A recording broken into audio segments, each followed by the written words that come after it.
We are undertaking an in-depth exploration today of a life that was really defined by a paradox. Mm, We're looking at the career and the identity of Robert Lane Saget, mm. a cultural figure whose public persona wasn't just contradictory. No, it was more than that. It feels like it was strategically built on two extremes. Exactly, two extremes that you rarely see coexist in Hollywood. And our analysis here, it draws from a really robust stack of biographical sources. Mhm. That gives us the factual framework we need to move past the simple, the surface images. Right. So our mission is to synthesize the facts of Saget's journey, to really understand the tension that existed between that wholesome father figure and the boundary testing stand-up comedian. And we'll conclude with a clear, factual account of the medical circumstances of his passing and the very significant philanthropic legacy he established. A lasting legacy. For you, the learner who's looking for quick yet thorough knowledge, understanding Saget really requires holding that central tension in sharp focus. It does. This isn't a man who simply diversified his career.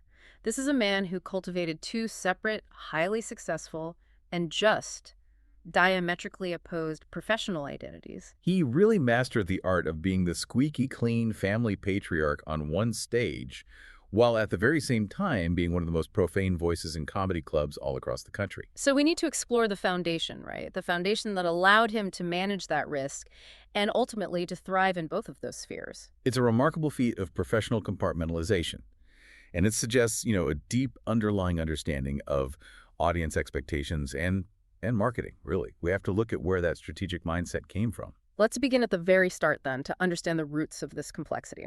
Robert Lane Saget was born on May 17, 1956. Right, in Philadelphia, Pennsylvania. He was raised in a Jewish family. His father, Benjamin, he held a demanding role as a supermarket chain executive. And his mother, Rosalind, worked as a hospital administrator. So that background, it suggests stability, but also a very professional environment, an understanding of business, of management. Which might have, subconsciously informed his later career structure.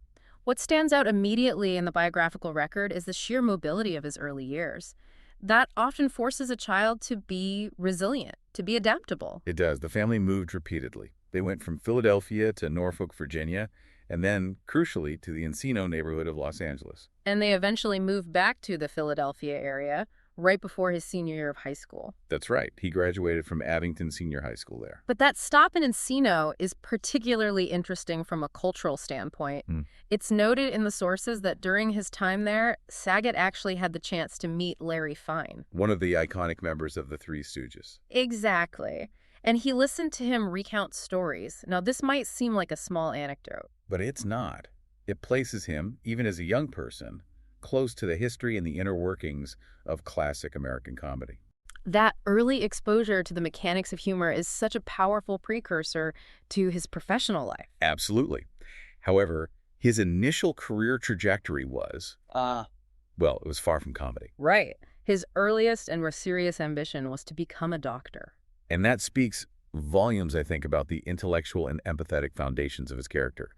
This is not the profile of a child who is just obsessed with being a performer. No. And the biographical sources highlight a really pivotal moment of influence. An honors English teacher. She recognized his creative potential. And actively steered him away from medical school? She did. She urged him to pursue acting and film instead. So that teacher saw the potential director, the artist, rather than the physician, and in doing so effectively rerouted his entire professional future. It's astonishing to consider how committed he must have been to the sciences for someone else to have to step in like that. Yeah. And push him toward the arts. And when he made that shift, he committed completely to the academic rigor of the arts. He attended Temple University's film school back in Philadelphia, and he graduated with a Bachelor of Arts in 1978. His time there was marked by a really serious dedication to the craft of filmmaking. And this is where that directorial side of his personality, the serious artistic component, truly emerged. It's a sharp contrast to the loud, rapid-fire stand-up persona he later became famous for. While at Temple, he created a black and white documentary short. It was titled Through Adam's Eyes. We really must emphasize the nature of this project. It wasn't a lighthearted comedy sketch. No, absolutely not. It was a sensitive documentary focused on a young boy who was undergoing extensive facial reconstructive surgery. The theme is one of human vulnerability, of pain, and the difficult process of healing. And crucially, it was immediately recognized as high-caliber work. It was. The film received an Award of Merit in the prestigious Student Academy Awards. That recognition, right at the start of his career, it signals that his initial artistic voice was one of profound seriousness and empathy. It sets a foundation that's so far removed from the raunchy material that would later define his stand-up. Yet, the other identity was also being forged at the exact same time. While he was immersed in serious film study, he was taking trains down to New York City. To perform his earliest stand-up sets at legendary clubs like the Improv and Catch a Rising Star. Exactly. And we have a brilliant specific detail from those early club days that really captures his original comedic style. The guitar bit. Yes, he had this signature bit where he would perform the Beatles song While My Guitar Gently Weeps, but he would use a water bottle to create a mechanism that made the instrument literally appear to weep. That detail is key. It shows a type of comedy that relies so heavily on physical uniqueness, on prop work, and on a clever subversion of a serious musical moment. It's quirky, almost a gentle surrealism.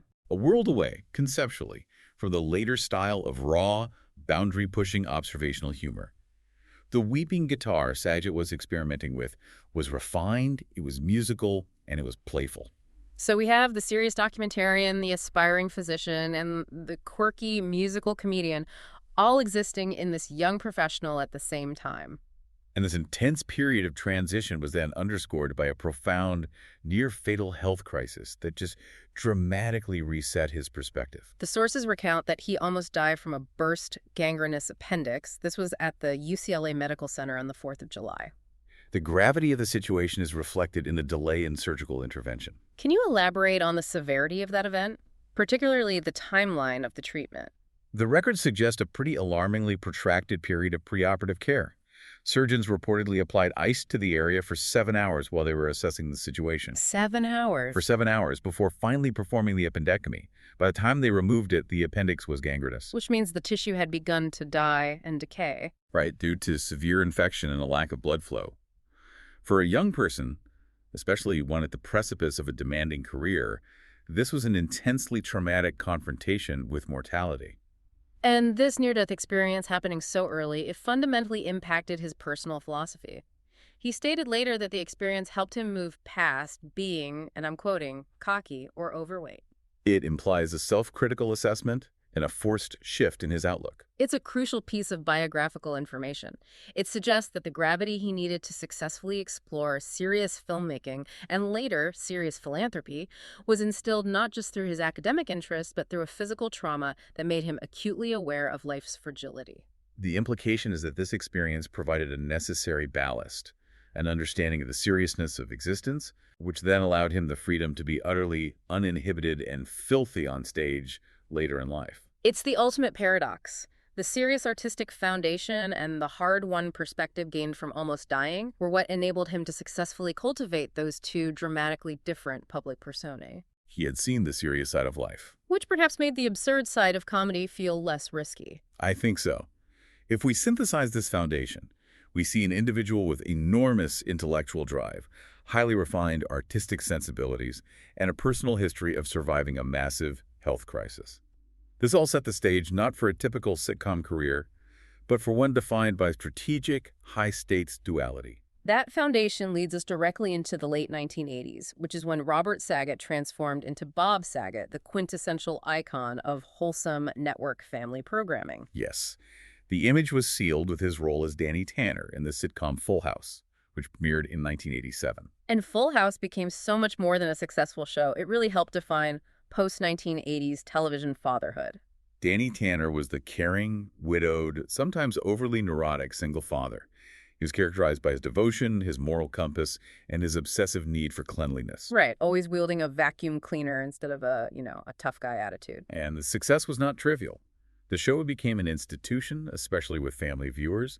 Its metrics were impressive. It consistently landed in the Nielsen Ratings Top 30, starting with its third season, and ran for 8 seasons until 1995. This cemented his face as the embodiment of American family values for an entire generation. What's truly remarkable is the simultaneous professional demand he endured during this period.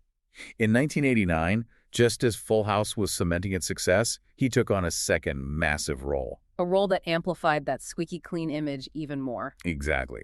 Hosting America's Funniest Home Videos, or AFV.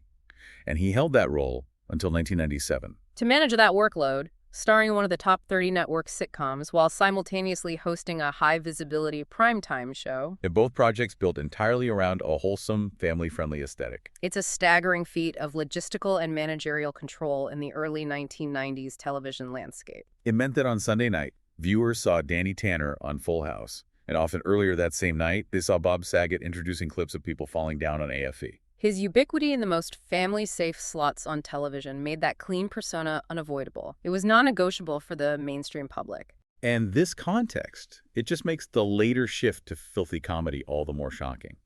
And his vocal connection to that wholesome narrative continued far into the 21st century. Even when his face wasn't visible, his voice carried the moral and emotional weight of another highly successful sitcom. Right, he served as the consistent, authoritative voice of the future Ted Mosby. The narrator of the CBS sitcom How I Met Your Mother. For its entire run.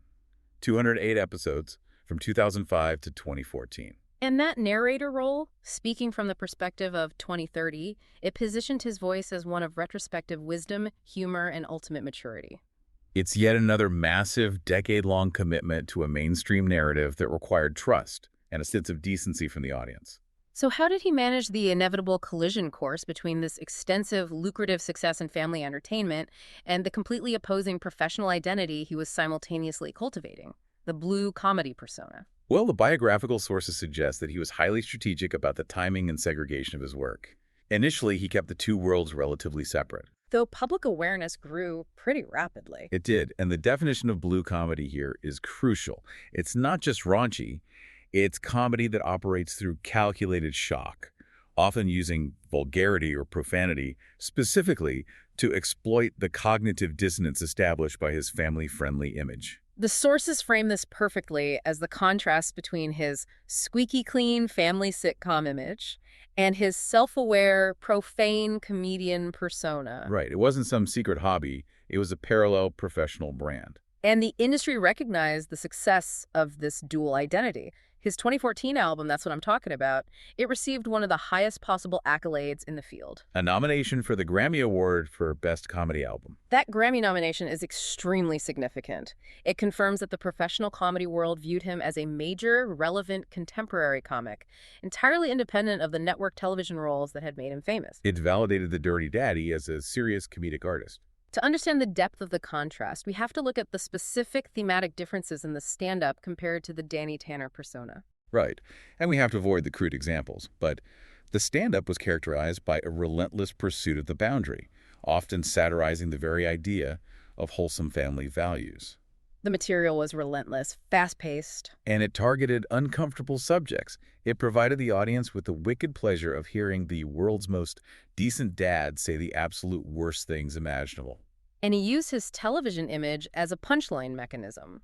He began to directly reference the dichotomy in his acting roles, transforming the paradox into meta-humor. A key example came in 1998 with an uncredited cameo in the stoner comedy Half-Baked, where he played a cocaine addict, a direct subversion of the clean-cut host image. He then took that self-parody to its maximum comedic potential in the HBO series Entourage. From 2005 to 2010, he had a recurring role playing an exaggerated, darker version of himself. He was essentially telling the audience, you know that nice guy you see on ABC, here's the dark, selfish celebrity behind the curtain. It exploited the public's awareness of his dual nature for sustained, complex comedic effect. And this blending of the two identities also led to a strange form of musical branding.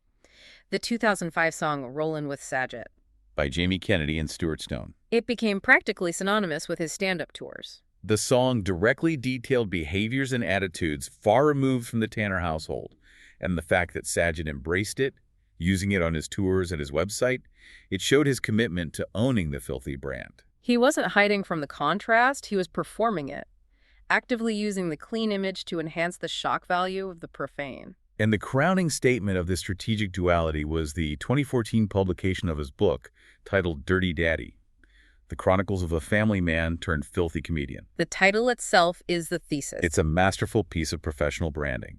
By titling the book this way, he acknowledged and monetized the very conflict that defined his career. He provided the audience with a narrative key. The man you know is both, and this book explains how. Beyond his acting and stand-up, we also must circle back to his Temple University roots, to his award-winning documentary short. Saget was consistently active behind the camera as a director. Yes, reinforcing that serious artistic impulse. And his directorial work also plays into the duality, though often leaning toward the darker, more satirical end of the spectrum. In 1998, he directed his first feature film, Dirty Work. Starring Norm Macdonald and Artie Lange. Right.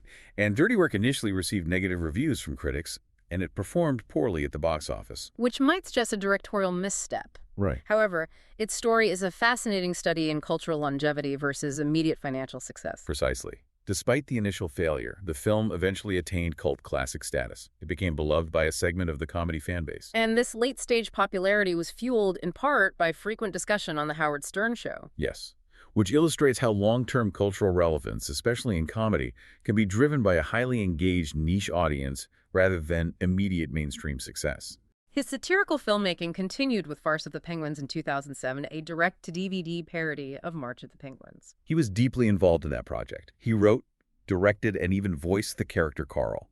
And that project relied entirely on postmodern irony, taking a serious nature documentary and subverting it with adult, absurd humor. A perfect metaphor for his entire career. The implication for the learner here is that this complex strategic cultivation of two opposite images, the moral center of Full House and the envelope-pushing stand-up, demonstrates a very sophisticated understanding of the entertainment business. He didn't just stumble into these roles. No, he actively utilized the clean persona as the ideal foil for the provocative one.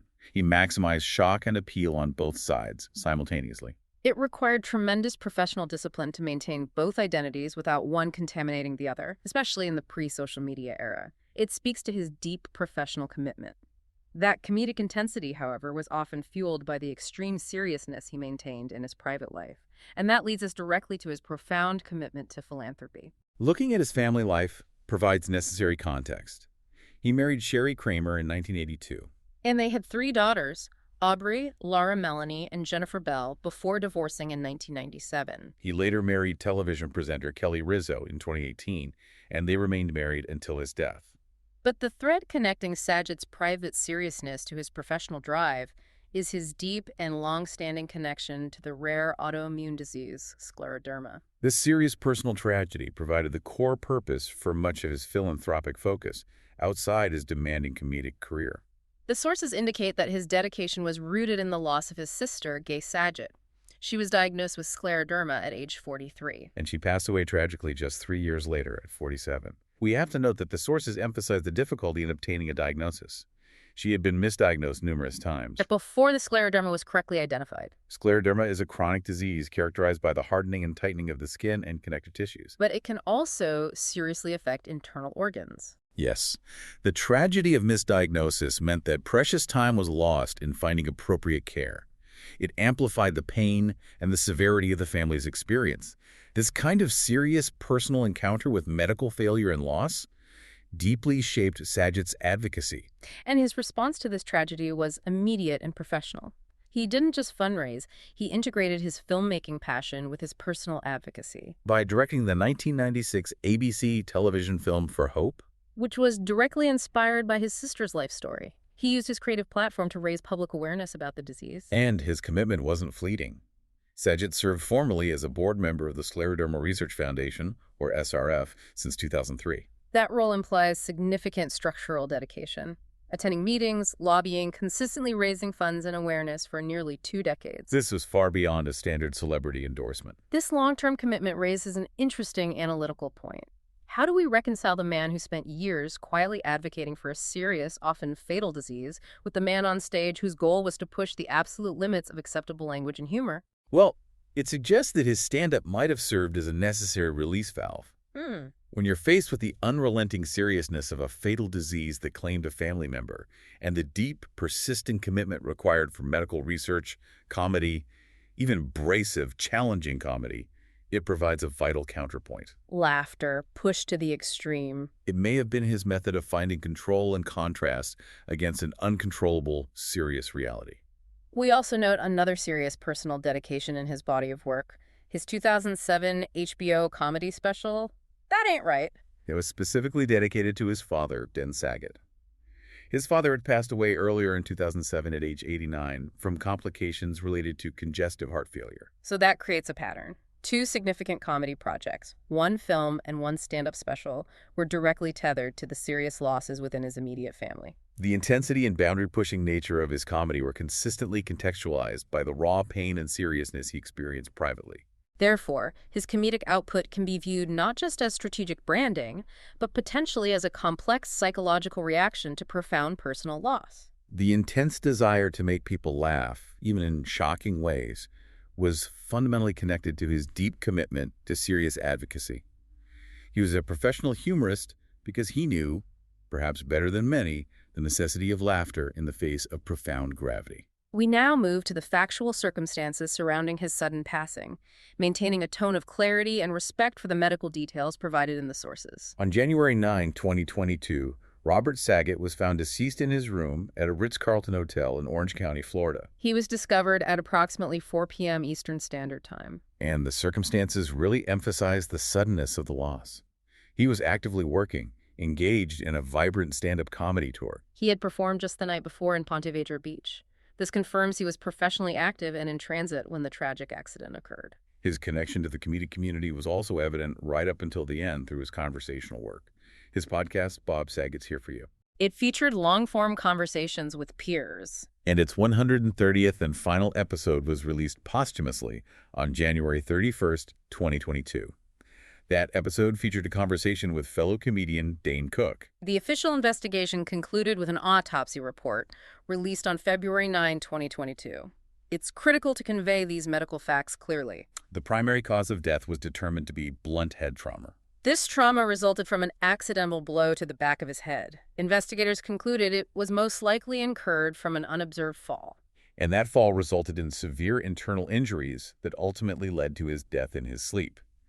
Specifically, the autopsy noted a subdural hematoma and a subarachnoid hemorrhage. To contextualize those injuries for you, a subdural hematoma is a collection of blood between the outer protective layer of the brain and the brain itself. And a subarachnoid hemorrhage is bleeding into the space between the brain and the tissues that cover it. Both are extremely serious forms of internal bleeding within the skull. The severity and finality of these specific injuries underscore the accidental nature and tragic suddenness of his passing. The autopsy also included the detail that he was infected with COVID-19 at the time. However, the source material explicitly stresses that there were no signs suggesting the COVID-19 infection played any contributing factor in the cause of his death. The death was attributed solely to the head trauma. Following the news, his funeral took place just a few days later, on January 14. He was laid to rest at Mount Sinai Memorial Park. The sources note that he was buried near the graves of his parents and his sister, Gay, reinforcing the profound personal connection he maintained with his family throughout his life. Following the initial public reports, his family took legal action to ensure privacy regarding the investigative details. On February 15, Saget's family filed a lawsuit. They were seeking to prevent county officials from releasing additional investigation documents. This legal maneuver cited privacy concerns, specifically related to the graphic nature of the content and the full investigative file. A permanent injunction was subsequently issued on March 14, 2022, legally protecting those documents from public release. This reflects the family's understandable desire to maintain control over the narrative and protect his image from invasive details. The immediate public reaction demonstrated his lasting cultural imprint, particularly his network television identity. Yes, news of his death actually broke during a live Sunday night broadcast of America's Funniest Home Videos, the show he originally hosted. ABC, recognizing the gravity of the announcement and his connection to the program, interrupted the broadcast to announce his death. Furthermore, the show's official YouTube channel immediately posted a dedicated tribute video, and the subsequent episode featured an on-screen dedication. It was a clear testament to his status as a permanent fixture in the history of family programming. But the most immediate and impactful legacy was seen in his dedicated philanthropic cause, the Scleroderma Research Foundation, where he served on the board for almost 2 decades. They saw an exponential surge in support that directly manifested his life's work. The foundation's executive director confirmed, just days after his passing, that they received donations from over 1,500 donors worldwide.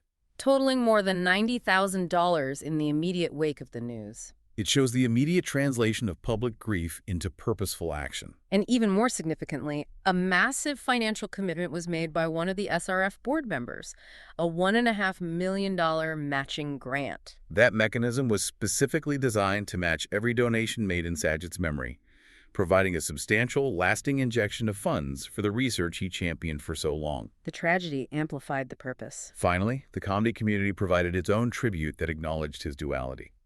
A special was filmed at the Comedy Store by his longtime friend, Mike Binder. Titled Dirty Daddy, the Bob Saget tribute, it incorporated footage from a private memorial. And it was released globally on Netflix in June 2022, ensuring that the legacy of both the family man and the filthy comedian was honored side by side. To synthesize the vast amount of information we've covered, Robert Saget's career was ultimately defined not by accident, but by the successful strategic navigation of two professional identities that were incompatible on paper. He carefully crafted the enduring image of the caring, pristine television dad, Danny Tanner, while leveraging his artistic impulse and personal experiences Especially his early film work and his later losses. to become an outrageous, raw voice in stand-up comedy. And the core thread that provided the anchor for these extremes was the seriousness he maintained privately. It was rooted in his initial ambition to be a doctor. Evidenced by his award-winning documentary work and solidified by his deep, structural, long-standing commitment to scleroderma research following the profound personal loss of his sister. That commitment, galvanized by family tragedy, was dramatically elevated and funded after his death. It's astonishing how meticulously he segmented his brand, managing to avoid career contamination while still using the friction between the two roles to generate maximum comedic effect. He mastered the art of exploiting the audience's knowledge of his wholesomeness for the sake of boundary-pushing humor. This complex profile prompts a final reflection for you, the listener. The case of Robert Saget offers a powerful perspective on the gap between carefully managed public perception and profound private commitment. We consume the carefully curated image presented on screen, the wholesome host, but the factual biography reveals a deeply complicated, driven individual Whose pursuit of humor, often pushed to extreme limits, was perhaps tethered directly to the relentless seriousness and philanthropic purpose he maintained outside the spotlight. It raises the essential question of how fully we can ever truly know the public figures we consume, and how often a dedication to profound purpose, rooted in personal tragedy, may be the unseen fuel for even the most outrageous professional drive. Thank you for allowing us to guide you through these sources today and exploring this complex professional life. It was a privilege to explore this strategic duality and lasting legacy with you. Thanks for listening.